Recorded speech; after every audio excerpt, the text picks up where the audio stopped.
Weh, ikan jerung bukan raja lautan sebenar. Ikan paus pun sama. Habis tu, siapa? Macam mana tu?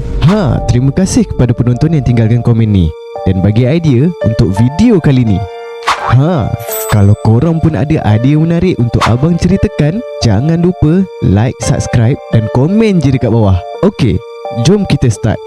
Ini ialah orca atau lebih dikenali sebagai paus pembunuh. Walaupun namanya paus, sebenarnya orca ialah ahli keluarga dolphin yang terbesar di dunia.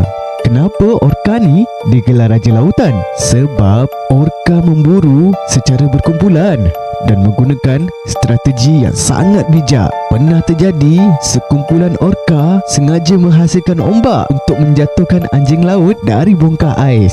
Dan ada juga sekumpulan orca yang bekerjasama untuk mengepung mangsa. Patutlah orca ni digelar antara pemburu paling bijak dekat lautan. Menurut korang, kalau jumpa orca dekat tengah laut, korang berani tak? Cuba komen dekat bawah. Macam mana tu?